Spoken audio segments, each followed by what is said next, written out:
Hello, friends, and welcome back to Stories About Entitled People. But before we begin, best way to support our channel is to leave comments, like, and subscribe with the turned-on bell so you don't miss the new video every single day. I want to speak with the owner.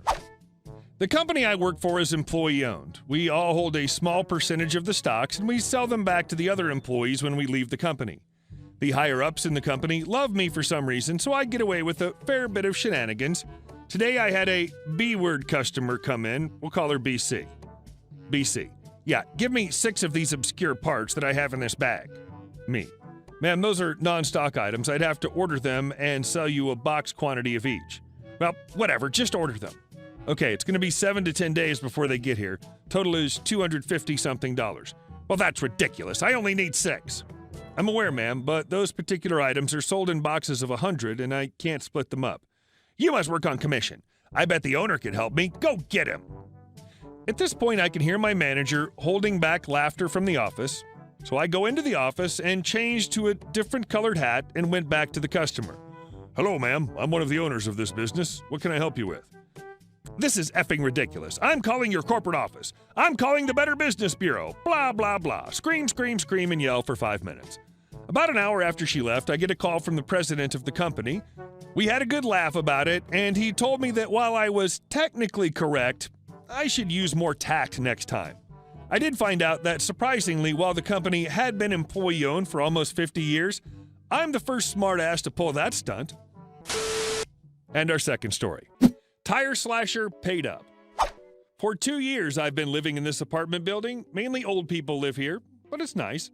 On the 3rd day, I attached my bicycle, yes, this is in the Netherlands, to the provided iron bars at the front door and left it there overnight.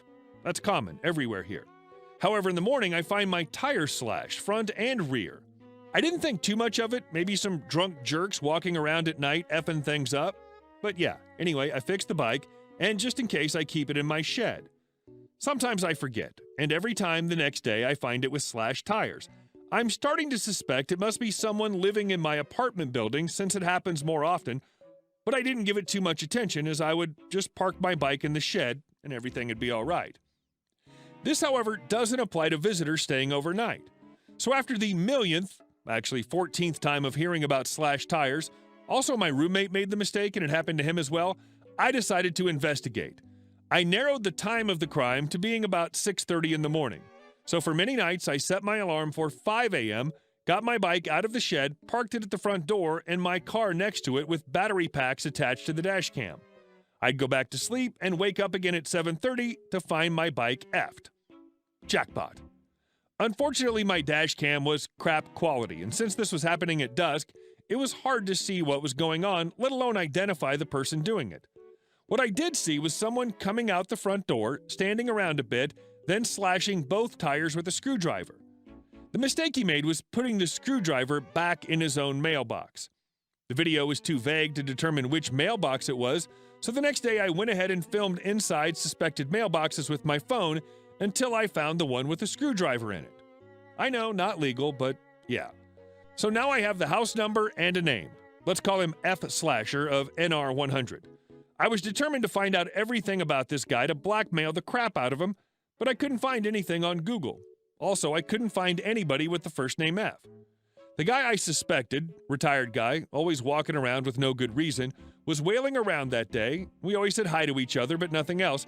I decide to investigate if it's him.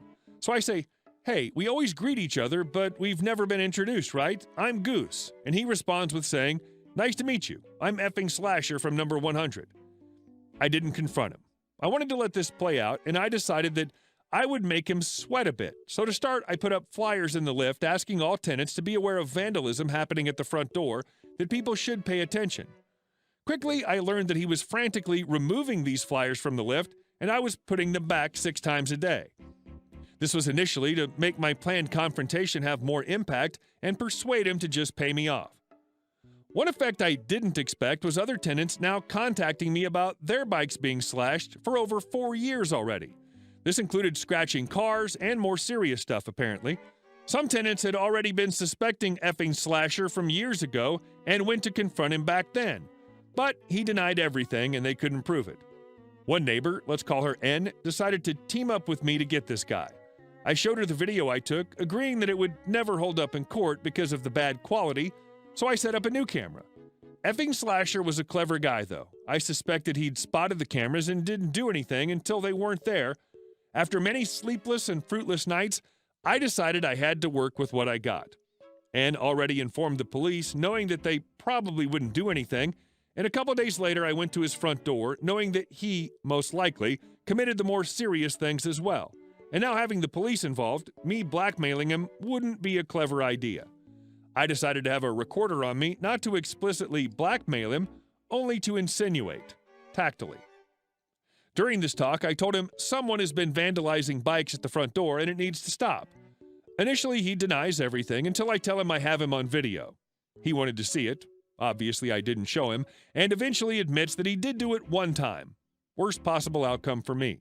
I tell him that I need to inform the other tenants about him being a vandalist for their own safety and will pass my video to the police, unless, of course, I'm reimbursed for my 23 tires, €400.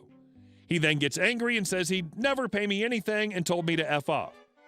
Now, I continue to spread the word to the other tenants that it was effing Slasher all along.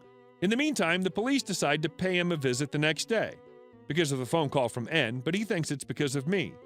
Apparently, F Slasher craps himself and admits to having done maybe 13 of them. He promises to reimburse the damages being done and says he'll never do it again. So, 1 week later, I go to his door to settle all this. Now I'm a lot more calm because he's already admitted anyway. No need to carry a voice recorder with me. He opens the door and rages because I've been telling everyone about him, death threats and everything. No recorder. But after calming down, he agrees to pay me the €400. One condition, though. I'd have to happily greet him every time I see him so there wouldn't be any awkwardness. Eventually, he paid everyone who requested money, and he hasn't done it anymore. The reason he did it? He thought those crappy old bikes made the entrance look like crap. And our next story. Manager and boss, brothers, from hell, get what they deserve. I was working at a distribution center that basically repacked clothes. Very famous brand. We were doing this job with an intern and another employee, so 3 in total. Our job was to load and unload the trucks and pick orders. Describes the amount of work needed to be done. You wouldn't say, but it was pretty hard work, especially in the summer with winter coats, handling 10,000 a day. The big boss had a little brother who was the manager of this place.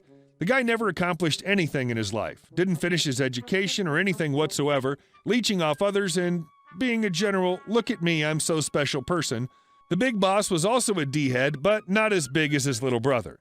The manager was known for being an a-hole to everyone and talking horrible about the foreign people working there, boasting about his big car and all of his expensive trips toward people that could never afford this, including towards us. Minimum wage job, by the way. So this manager decided one Monday to mock me in front of a lot of people. He did the same thing to the other guy I was working with, how useless we are, didn't get the right quota, and so on, telling his brother, and we end up having a talk with the big boss.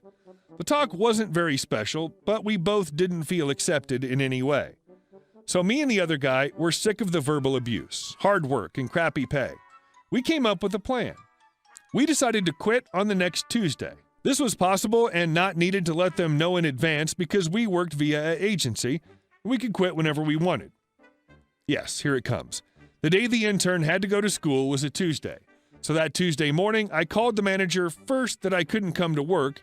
He was, of course, not happy. Then I called the agency and said that I was quitting. The other guy didn't even call the job. He just called the agency to avoid calling the manager from hell. So, from what I've heard from one of my coworkers is that there was a massive panic that day, and the manager from hell even had to do some work himself because, of course, orders needed to be picked and prepared for the trucks, and no one was there to do it. They missed a few big orders and lost a bunch of money, probably $30,000 to $50,000. Would do it again. And our last story. Copy my parts, and you go out of business. My old boss told me this story, and I thought it'd fit in here. We both work in the automotive aftermarket world, manufacturing and selling parts to fix up or restore classic cars. At the time, my boss worked for a company that made those big tubular push bumpers and side steps for trucks and Jeeps and such. It's not uncommon in our industry for companies to splash each other's parts, Splashing is when somebody copies an exact copy of your part. We try to avoid it happening, but that doesn't always work. One day, somebody calls him and starts with a lot of questions about the bumpers, things like, which other models do they fit? What's the return policy, etc. He quickly figured out that this was a competitor that's going to splash his parts, then return them for a refund. So instead of not selling him the parts, he sells him the whole pallet full of parts. The revenge part here is that they build these parts specifically for this company. They moved brackets and bent things wrong so that visually everything looked correct, but it would never in a million years bolt up to the truck and work. Sure enough, 60 days later, the parts come back, they issue the refund, then trash that lot of parts. Fast forward a few months, that competitor goes out of business. Pretty hard to sell junk parts that don't fit. Hey guys, thank you all for watching the video to the end, and I'll see you in the next one.